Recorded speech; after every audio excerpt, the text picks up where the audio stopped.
When in the process of making my Hitman Absolution video, I ended up replaying a lot of the Hitman games in order to refresh my memory on the series. I mainly played the HD collection, which comes with Hitman Blood Money, Hitman 2 Silent Assassin, and Hitman Contracts. Blood Money was just as good as I remember it being. Hitman 2 Silent Assassin aged surprisingly well and had some pretty decent variety in terms of its settings and approaches to the objectives. But then there was Hitman Contracts.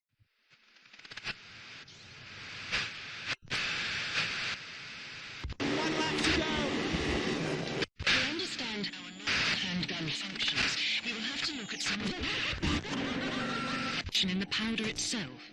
Pulling back the slide of the handgun, tighten the recoil spring and draw back or cock the hammer. Once released, the slide moves forward, lifting a new cartridge into the chamber.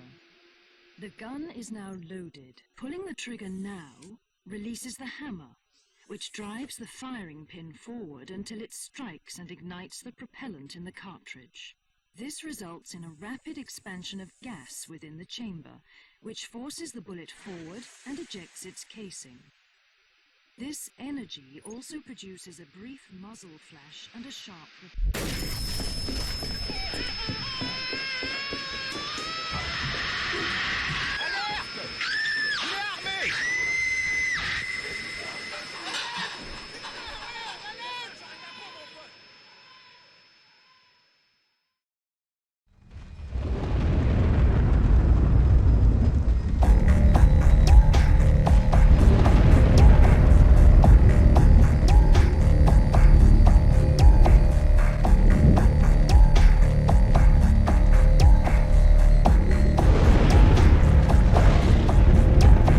My opinions on Hitman Contracts are fairly complicated, and much like Hitman Absolution, I feel like it's a black sheep when it comes to the series as a whole. And look, I can't necessarily say that it's the best Hitman game out there, but I certainly think there's a lot to talk about. And in particular, I think it does some stuff better than any of the other games in the series. And to show you exactly what I mean, let's start at the very beginning. Or more accurately, the end of the beginning in the form of Hitman 1's final level.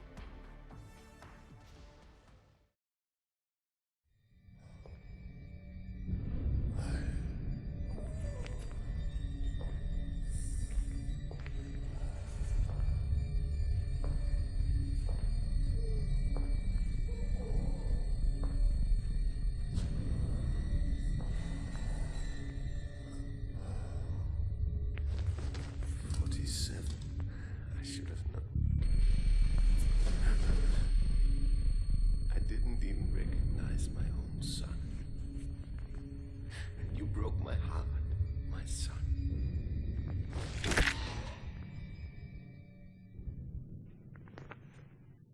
This whole opening area is taken directly from Hitman 1, and not only acts as a fun opening action set piece, but also gives you some time to adjust to the new control changes that have taken place from Hitman 2 to Hitman Contracts. Now, the changes to the gameplay aren't nearly as noticeable as, say, the jump from Hitman Codename 47 to Hitman 2, and the main reason for that is because most of the developers at IO were actually working on Blood Money at the time, and Hitman Contracts was worked on by a smaller team and was essentially this thing to give to the fans whilst they waited for Blood Money. Meaning, if you want to look at it very cynically, you could just kind of say that Hitman Contracts is just Hitman 2 DLC. But I honestly don't mind that not much was changed from Hitman 2 because, like I said before, I really do like Silent Assassin, and the few changes that it does make to that Hitman 2 formula, it does in a really good way. The inventory is now in that circular rotating style that is in all the other Hitman games. Map icons are a lot easier to distinguish and read, but most critical of all, 47's movement speed has been increased, which thank God for that, by the way, because although I do like Hitman 2, it has an unnecessarily slow walking speed even for a more slow-paced stealth game. So for as minor of a change as it may seem, it really was a welcome change from Silent Assassin. Outside of that though, everything is pretty much the same as it was in Hitman 2 with that classic proximity style disguise system, and just like the rest of the older Hitman games, there's less direction in terms of what exactly you need to do. And I don't mean that in terms of, you know, who your target is or anything, but more so the game doesn't as obviously telegraph what exactly the approach approaches to getting the target are. And outside of a few points of interest marked on your map, there really isn't that much direction given as to what exactly you're supposed to do. And you're essentially just let loose on the map and have to kind of figure out your way around. And because of that, you're probably not going to have the best first time run, but once you learn the map layouts, NPC routes, and item locations through trial and error, you can pull off some pretty cool stuff, albeit nothing as bonkers as new Hitman. I will also point out here though that I was never a fan of older Hitman games not letting you knock someone out from behind.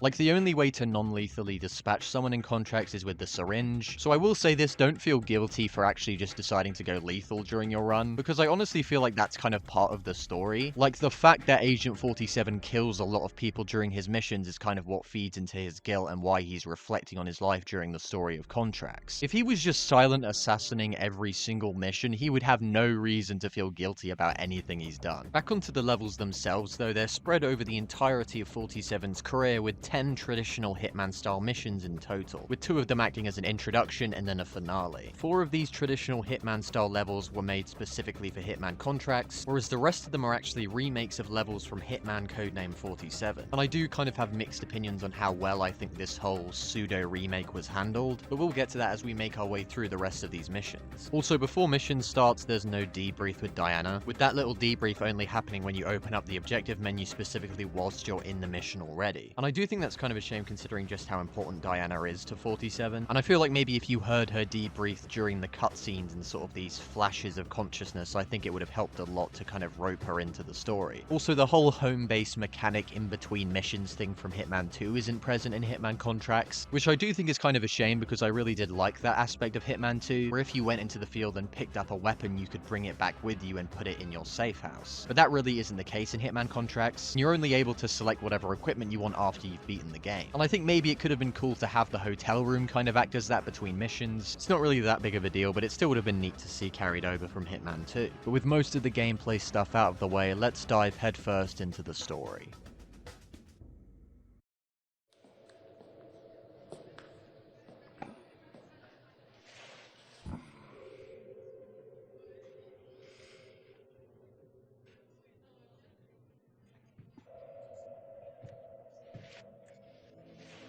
He knew me, actually recognized me, and looked me in my eyes. And he expected me. As if... Oh, that's impossible.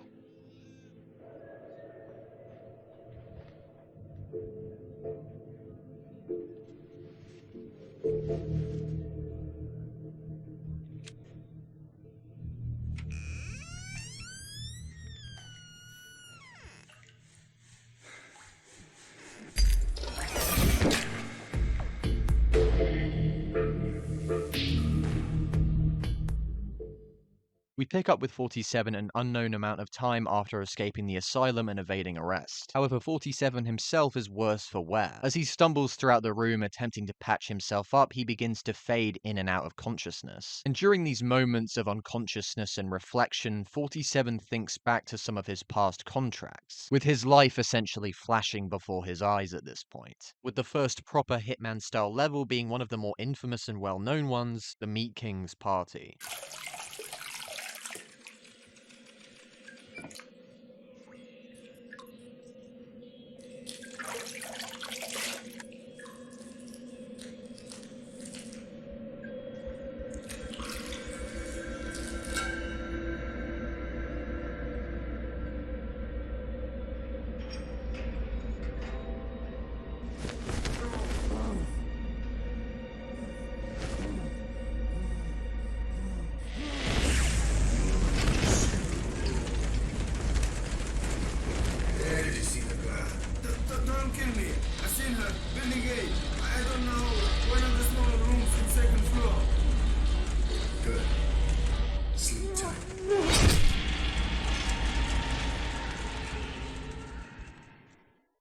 The reason the mission itself is so infamous and well known is just because of how immediately it sets the tone of Hitman contracts. Like seriously, you turn a corner and you're just immediately hit with gimps outside of a no-limits kinky nightclub inside of a slaughterhouse hosted by a man called the Meat King. Either you immediately fuck with this or you don't, and depending on your reaction, it's going to determine how you feel about Hitman contracts and its kind of tone and style. The mission brief itself tasks 47 with taking out Andre Puskas, Campbell the Meat King Sturrock, and rescuing the client's unnamed daughter. I also want to point out though that this map actually has NPCs that reflect the country that it's in, Cunoști procedura.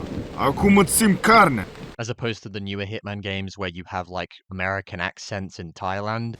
Can you please get out of my face? And I think immersion is what Contracts does really well, and especially in this map, it just carries off this vibe really well. The map reminded me most of those sort of horror-tinged thrillers from the 90s and 2000s. Mainly I'm thinking of 7, 8mm, and the Condemned games. And that gritty, edgy aesthetic that ruled the 2000s is alive and well throughout all of this game, and to be honest with you, I couldn't be more happy about that. I will say though, outside of the map's memorable presentation and the vibes and the atmosphere, as an actual map, it's not super memorable, and specifically I'm talking about like the actual design and layout of the map. It's a pretty basic layout for a map, and compared to some of the later levels, and even something like the Heaven and Hell Club in Blood Money, it's way less sophisticated. And the Meat King's Party almost feels like a test of concept to see if they could pull off the Heaven and Hell Club, and because of that it does feel like it's missing something. Don't get me wrong though, it's still a decent level just because it is classic Hitman, and that in combination with the unique vibe and atmosphere and all of these things that Hitman Contracts does so well makes the map stand out. And I do think that it's a decent first level to start the game off with. The next level though I think is much better.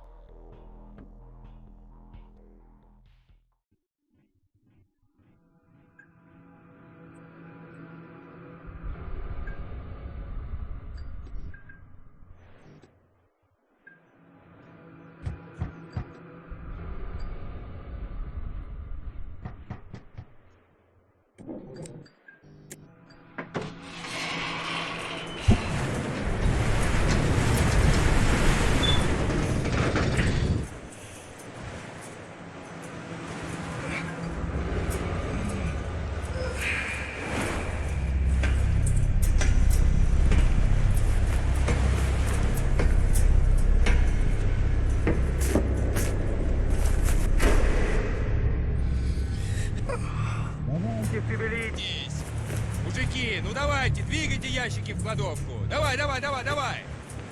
That's Russian. Must be Byakov's base. Fuchs is probably off the plane already. Gotta be quick. But it won't be as easy getting off this plane as it was getting on. Set in the Russian Far East, 47 is tasked with assassinating Navy Commander Sergei Byakov and Austrian terrorist Fabian Fuchs. Wait, what was that again? An Austrian terrorist Fabian Fuchs, I think. On top of this, 47 must also destroy a bomb production facility nested inside of a submarine. This was really the first mission of Contracts that properly wowed me, with both its scale, its unique map layout, its fantastic visuals, and its terrific sound design.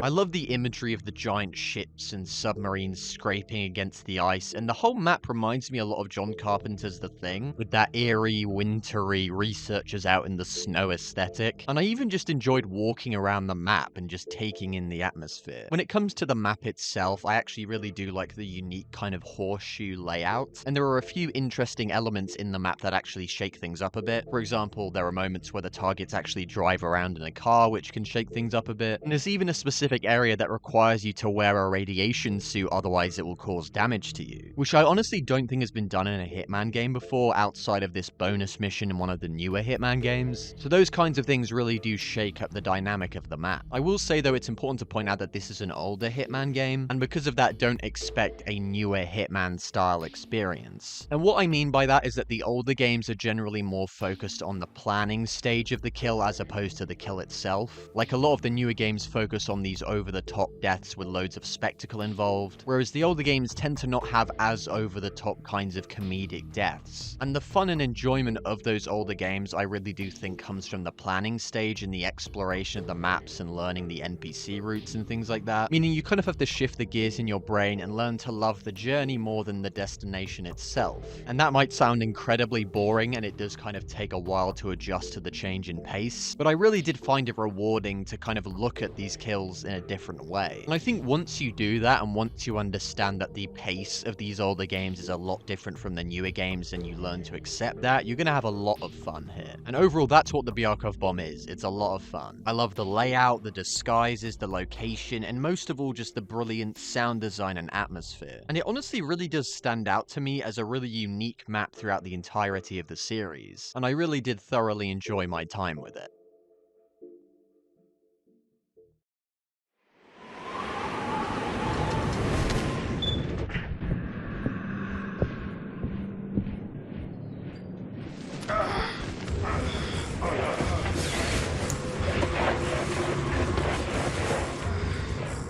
C'est qu'il est lourd. Un peu trop de muscles.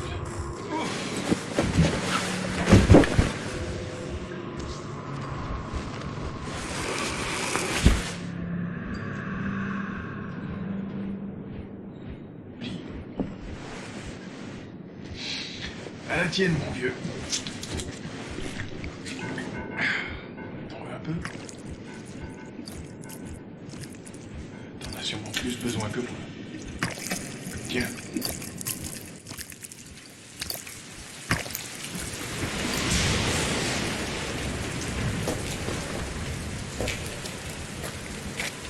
Moving on to the next flashback though, we see 47 rocking up to Beldingford Manor, with him being tasked with assassinating father and son Winston and Alistair Beldingford, as well as rescuing Giles Northcott, the son of our client for this particular mission. Now this might sound like a bit of an exaggeration, but Beldingford Manor might be the best thing that's ever been made by anyone ever. It's got numerous secret passages opening up new areas and access routes. It's got bloody guard dogs running about. And most of all, it just perfectly captures the atmosphere of a dark and rainy night in the English countryside.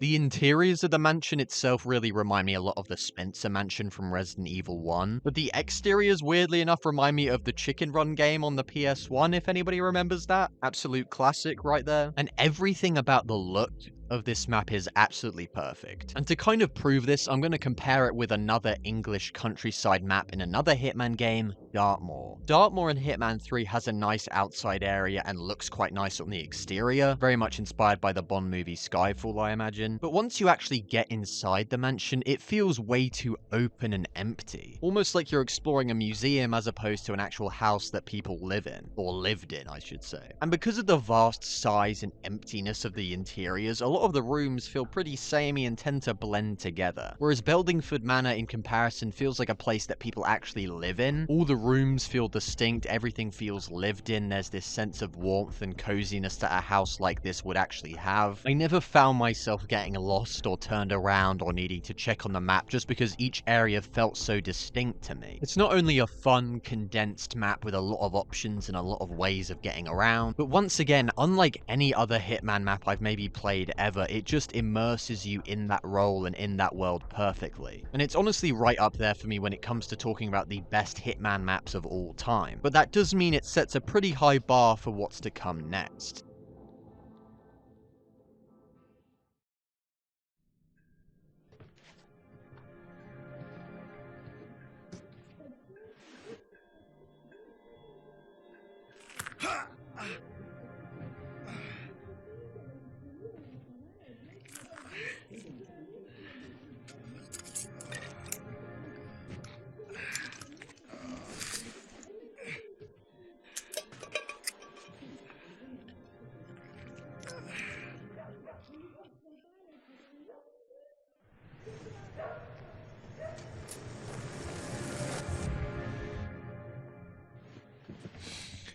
la tienne, mon vieux.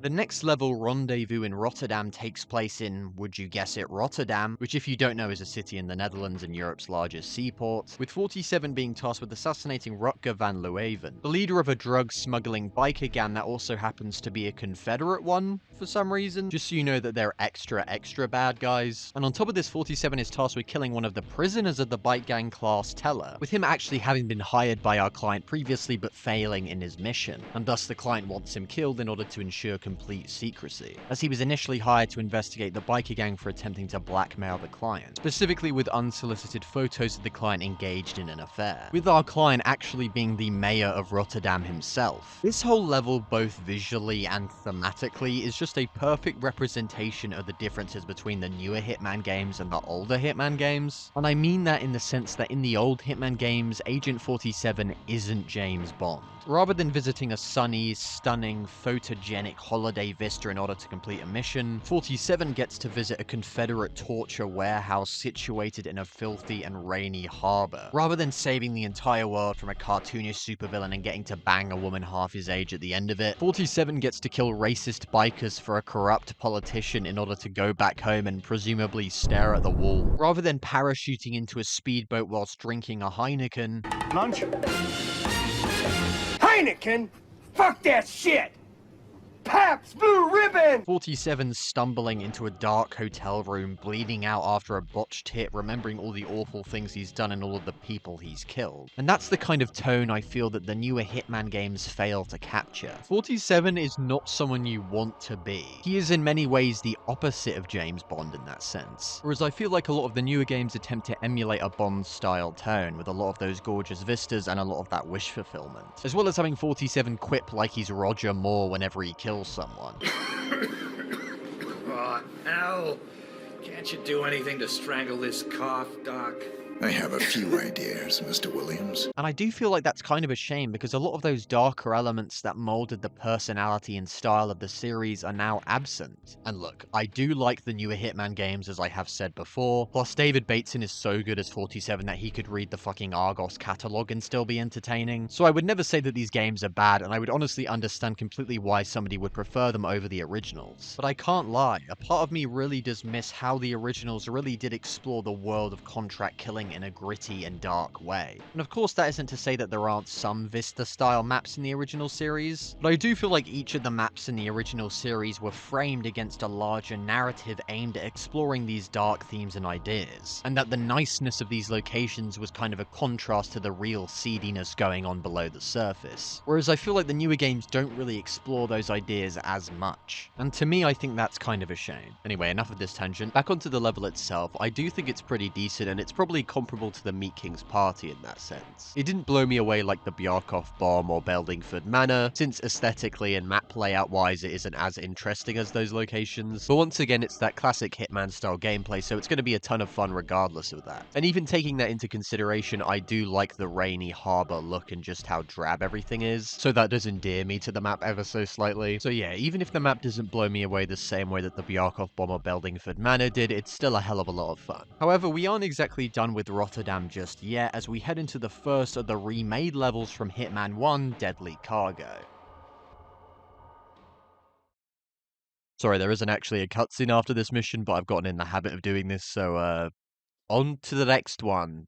Yeah, by the way, we are actually done with levels specifically made for Hitman contracts. Now that might surprise you, but yeah, the rest of the game minus the finale is all stuff remade from Hitman Codename 47. And like I've said before, I do have kind of mixed feelings on how this whole thing was executed. But Deadly Cargo is actually one of the stronger levels from this slate of remade ones, with it combining two pre-existing Hitman 1 levels set in Rotterdam and merging them in a pretty seamless way. And unless you've played Hitman 1, I wouldn't expect you to notice that these used to be two distinct levels. The mission itself, though, tasks you with eliminating Kazakhstani gunrunner Arkadij Jegorov. And since the game really doesn't provide much of the context that Hitman 1 did, that's pretty much all you know about this guy. But regardless of that, which I will get into later, the level itself is basically just a better version of Rendezvous in Rotterdam in my opinion, with the map itself feeling much larger and having three distinct areas, mainly the docks area, the cargo ship, and the saddest strip club in all of fiction. The map is still somewhat small if you compare it to the newer Hitman games, but I was really genuinely surprised by just how many ways of getting around there were and how many options there were. And I can't really say that there's that much wrong with it. It's one of the better integrated Hitman 1 levels, and overall is just a decent time all around.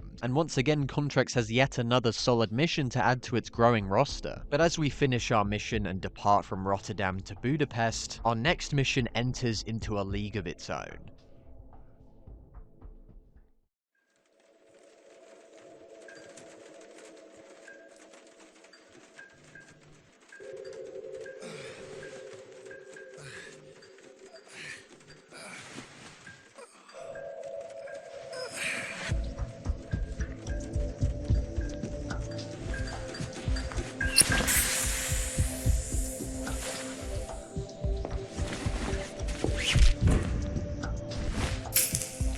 Traditions of the Trade is the Beldingford Manor of the remade Codename 47 levels. And what I mean by that is that it's pretty incredible. It has every element you could possibly want in order to make a Hitman map perfect. With a strong atmosphere, unique map-exclusive challenges to overcome multiple floors, a higher level of traversal, a decent amount of options of getting around and killing your targets, as well as a really great soundtrack. Especially in the pool area, like this little jingle was stuck in my head for a long time. But what is 47's mission exactly? Well, the Fuchs brothers are back at it again, with 47 being tasked with killing them both and securing a bomb they plan to use during a UN summit. The map, much like Beldingford Manor, also has this really unique vibe, which reminds me of a few things actually, and I will just go ahead and list those off. Firstly, you've got the hotel from Home Alone 2, of course, truly an all-time classic film. Down the hall and to the left. Secondly, it reminds me of that John Cusack movie 1408, if anybody remembers that. It was like a Stephen King novel about a haunted hotel room. But the thing it reminded me the most of, and this is going to be a niche reference by the way, was the main Alton Towers Hotel, specifically in 2009 during Scarefest. And if you don't know, Alton Towers is basically just like a UK theme park, which is kind of horror themed slightly. So when a slightly horror themed theme park has a Halloween event, that's when they really dial it up a notch. And I remember going there in 2009 because it was before 13 opened and there was these like guys in hoods who were promoting it. But I remember that whole trip vividly just because of how creeped out I was, and specifically I remember hiding in the hotel lobby trying to keep away from the monsters outside, aka teenagers in costumes. And as soon as I played that Hitman Contracts level, I just suddenly felt this wave of familiarity. Like the color scheme, the lighting, like the wallpaper, the floor, it all felt super familiar to that Alton Towers hotel experience in 2009, specifically in October. Now I'm most likely misremembering things because I was like 7 in 2009, so I probably remember the hotel being scarier and moodier than it actually was. Regardless of how accurate my memory actually is, I think having that nostalgic connection to those types of vintage, creepy hotels really endeared me to this location, and it made me enjoy the map even more than I already would have.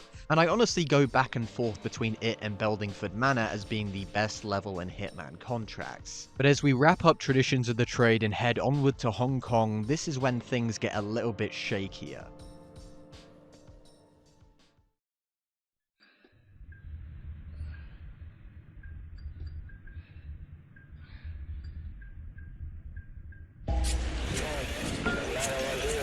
Non, monsieur, il n'y a rien d'intéressant ici.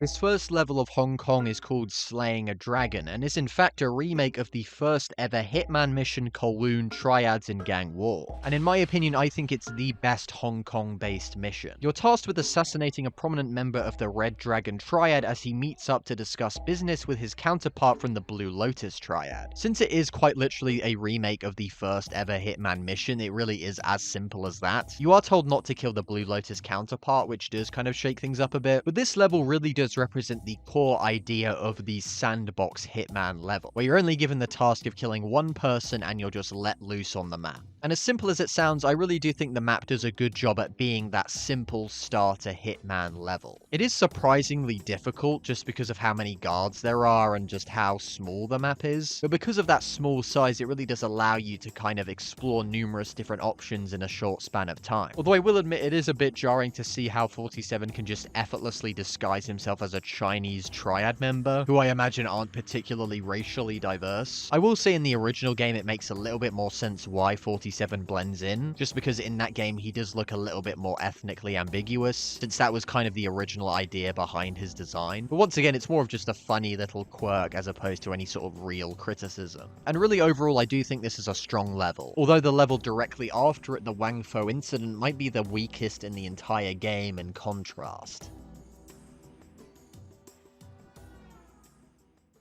Also, yes, this is where the cool hotel transition cutscenes stop, by the way. In the Wang Fo incident, 47 is tasked with eliminating the entire population of Hong Kong as they've taken rest in this closed-down restaurant. Now, I do think the concept behind this mission is potentially interesting. It reminded me a lot of the Berlin level from Hitman 3, where you have a ton of different targets to take down. But the issue is, unlike that level, this level really does not have nearly enough options to make that premise work. And most of the time, you're just going to end up killing enemies in pretty boring, generic ways. Also, the actual look of the map itself doesn't make up for this lack of sandbox fun. Like I've said before, if I feel like a map has a really good vibe or layout or atmosphere, I can forgive it not being as sort of open and sandboxy as the newer Hitman games. But the Wang Fo incident really just doesn't have that at all. It's a pretty boring, empty and open level with most of the lights turned off, since within the level's logic it is a closed down restaurant. But because of that, it means that a substantial amount of the map is practically useless. And although the map does eventually get reused and these areas are opened up a bit, just playing the map here with like barely any NPCs and barely anything to do, I found it to be really lame. Like, I genuinely feel like you could have done something kind of interesting with this idea. But without a good sense of atmosphere or good gameplay, there is really nothing to this level. So yeah, at least for me, the Wang Fo incident is the weakest map in the entirety of Hitman Contracts. But to make up for it, I do think the next level is a lot better. Seafood Massacre tasks you with killing the heads of the Red Dragon Triad, the Blue Lotus Triad, and the Head of Police, and takes place in a fairly condensed area and is more so a linear type of map. But because the map is so concentrated and so laser focused on what it does, I don't really mind that. I will say though, it's probably best to kill the Red Dragon leader first. Specifically, you're going to want to kill him whilst he's peeing in this sewer here, and then when you shoot him, he will fall down into it, because one of the additional objectives of this level is to hide the Red Dragon leader's body. And unlike in the other Hitman games following this one, you can't really just hide a body in a container. The only way to hide his body is to hide it in a sewer. So you might as well just deal with him immediately up front, and then you'll be able to deal with the rest of the targets without having to worry about hiding his body. This is unrelated, but I really do like how the map looks, and specifically how it shakes up the Hong Kong setting with its lighting, in comparison to the colder lighting of the other maps in Hong Kong. So I do like how this map attempts to shake things up visually when it comes to the Hong Kong setting. And overall, I think it's a pretty solid level. Speaking of shaking things up though, or I suppose a lack of shaking things up, is our next level, which is just the Wang Fo incident again. In fairness, the Li Hong assassination does have some changes from the Wang Fo incident. Primarily, the map itself is much better lit.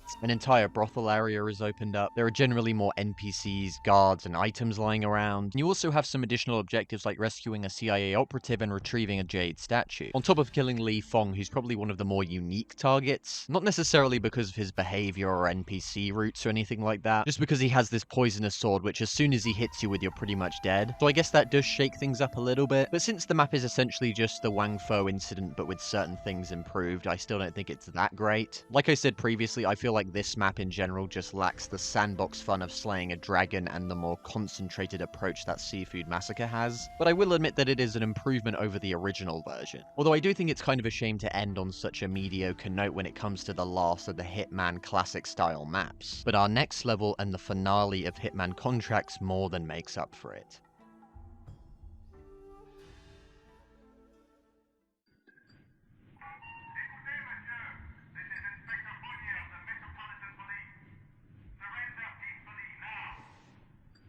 This room.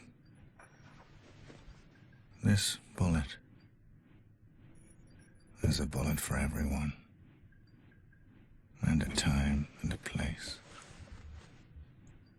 An end. Yes. Maybe this is how it has to be.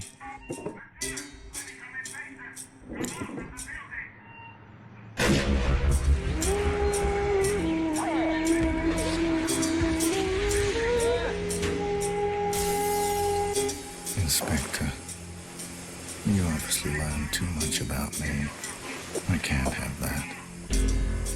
Not even in my death. God, it's just great to see these cutscenes again. I think what I enjoy the most about this level is just how unique it is, in the sense that you pretty much start out already in a gunfight. And although there are certain ways to get around unnoticed and to do a more stealthy approach, the game does give you a ton of ammo for your silver ballers, so you might as well just go equilibrium in this shit.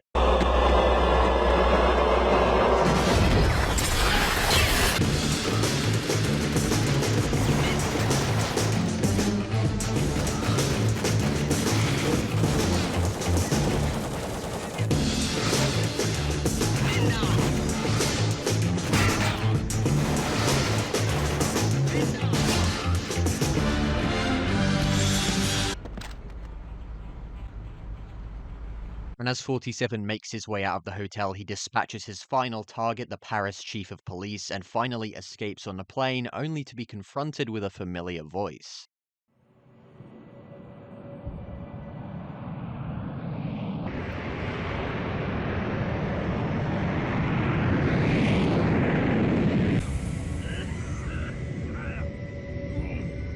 You shouldn't be here. You know what happened? That's why I'm here. I don't know who tipped them off. I barely made it out of Paris myself. How's your wound? Your doctor saved my life. There's been a lot of pressure. We're losing friends. The FBI, the CIA, Scotland Yard, MI5, police all over Europe. Something's going on at the highest levels. I'll lay low until the agency sorts out its problems. If it takes more than 2 months, I'll find a new employer. That won't help you or the agency. All of this pressure revolves around you. They're squeezing us to get at you. I've sensed it for a while. Tonight confirmed it. But now I know where the pressure's coming from.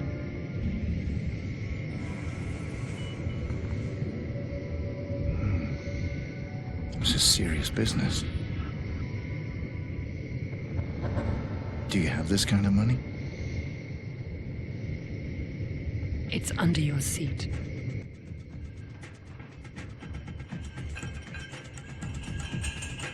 See your coffee, sir?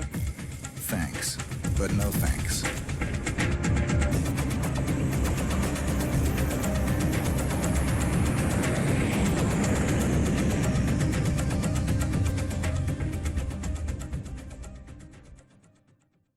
And well, that's Contracts. Although level to level the game itself is undeniably strong and a blast to play, I think the main issue with Contracts, and the thing that kind of keeps me from saying it's as good as Hitman Blood Money or Hitman 2, is just its confused identity. I feel like it should have just chosen to be either a completely original standalone game made up of mostly its own maps with, maybe a few remakes thrown in there for good measure, or it should have just committed completely to being this full-on remake of Codename 47, with all the levels remade and all the story elements reintroduced. honest. Because as of right now, Contracts sits in this weird middle ground where it doesn't completely deliver on either being a remake of 1 or a standalone game in its own right. It doesn't deliver completely on being a standalone original game because most of its levels are in fact remakes of missions from Codename 47, and it doesn't deliver on being a remake of Hitman 1 because it doesn't even remake all of those levels and tons of story details are missed out. Like, despite the game starting at the end of Hitman 1, we never really understand anything about the actual backstory of 47 or how he even got into that position in the first place. It's kind of just expected that you have played the first one and understand how all of this came about. And the same thing goes for the targets as well, since 3 of the targets in the remade levels are in fact super important to the actual lore of Hitman, with 3 of these targets in fact actually being the biological fathers of Agent 47, with one more father being killed at the beginning of the game, and another who was in the Columbia levels from Hitman 1 not even being included at all. So you get this weird half measure where it has some of the levels from Hitman 1 but with none of the context, and that ends up making the whole Hong Kong section of the game seem even more pointless, as you don't really understand the context as to why 47 is in Hong Kong for so long, and why it as a location is being given more importance over the others. Like, if you are going to be this greatest hit style game with just a bunch of the best missions from throughout the series, why bother doing the Hong Kong stuff back to back? Just pick 1 or 2 standout levels from that area and include them throughout the game, as opposed to just loading them at the very end of the game and not really explaining why this is all important. And speaking of the whole greatest hits style structure, for as much as I do like it and I like the cutscenes and the presentation, it ends up limiting Contracts quite a lot. And I mean that specifically in a narrative and story sense, which I know I shouldn't be bothered about because Hitman Contracts is pretty much just a side game, but when the atmosphere and world of Contracts is so well realized and the cutscenes have all this style and are visually interesting, it just makes you wonder what could have been. Like, I would love to have seen a game with the kind of scale and budget and length of Blood Money, but with the style of Hitman Contracts. And although there is overlap between Contracts and Blood Money when it comes to style and tone, I think going full in on what Contracts was establishing would have been really interesting to see.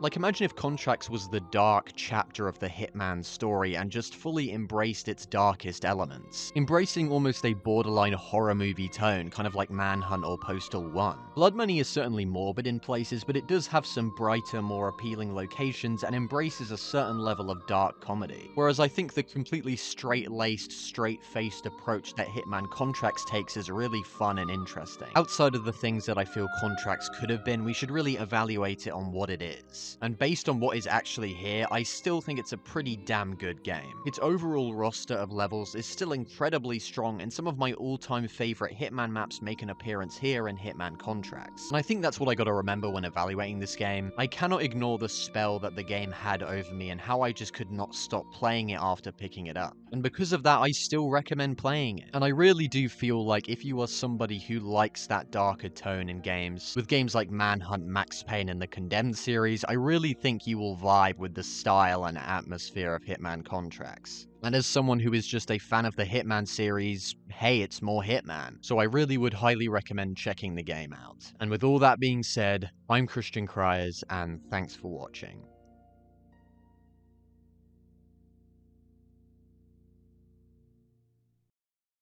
Hello everybody, welcome to the end of the video if you made it this far, and thank you very much for watching. This one took a little bit longer than I was expecting it to, but I think that's just because I ended up having more to say. I expected it to, because it's like, what now, if I check? It's like over 40 minutes now, so, you know, it's longer than the Hitman Absolution video. And also things have been, if you've been paying attention to the community tab, things at university have been ramping up a bit, so that's sort of stopped, you know, the flow of videos. But I think I'm starting to figure out a rhythm that works for me now. So I think what I'm going to be aiming for is at least 1 video a month, which I know isn't, you know, great in terms of, you know, the amount of, I don't know why I move my hands so much, but allow it, in terms of the amount of content being made, but I feel like that's the best that I can do currently until we break for summer, and then I'll probably be able to do more videos. But I wanted to talk about some stuff that I forgot to mention in this video, mainly the music. I can't believe I didn't mention the friggin' music in Hitman Contracts. I did bring it up a little bit during the Traditions of the Trade mission, because it was just particularly good there, but yeah, the music is terrific here. Jesper Kidd, I believe is his name, and just a fantastic soundtrack. Because obviously I've been using it throughout the video with with some other stuff. I think I used some Akira Yamaoka in there, but most of the video is going to be the soundtrack to Contracts, and genuinely just great stuff. I don't know if I would say it's better than like a Jared Emerson Johnson or an Akira Yamaoka, but it's definitely really strong and it has a lot of personality. So I feel like if I had more time, I'd probably talk a little bit more about the music, but then again, if you want to learn more about the music, actually just if you go onto YouTube and search like the just playlists that have it, you can go into the comments of the videos and there were people giving some insights there that were interesting. So yeah, go ahead and check that out. And I also want to thank Hitman Series for some footage for Hitman Codename 47, just because I wasn't able to capture that stuff in time. And I would have put a little footage credit by thing, but he literally has a watermark in the videos, so when you're watching it, you'll be able to see when it's his footage and when it's mine. And then if I've used someone else's footage, I will usually put little footage credits over here. But yeah, thank him very much for that, because I have played Code M47, but it's been a while. I think I only really did the Hong Kong chapter of the game, so I just needed some footage for reference for that. So that came in handy. And I also want to say to any die-hard fans of the channel that Two People Talk About is coming back. That's right, it's becoming an annual thing. It's gonna probably be moving to a new channel. That's Two People Talk About is the new channel, and that's where we will do things like, if you look on my channel, I've got some older videos which is like Walking Dead, and I'm with my good friend Edward, and we would do just like a talk through and talk about the game that we played in a pretty long form, informal kind of rant. And yeah, that stuff is going to be moved to a new channel, and you're just going to be able to watch that whenever you want. And then the new video is going to be, maybe I won't say what it is, what it's going to be on, but it's going to be on another kind of tentpole series of movies, because last year we did Harry Potter, so this year it's going to be another one. Although me and Ed are both familiar with this one, as opposed to the Harry Potter one where he didn't know anything. So I will link when the channel is up, when that alternate channel is up. I will link that, and then put it in the community tab, so that if you want to go see it, you can see it. Thank you very, very, very much for watching, and I will see you guys in the next video. Yeah. See you guys in the next video. Okay.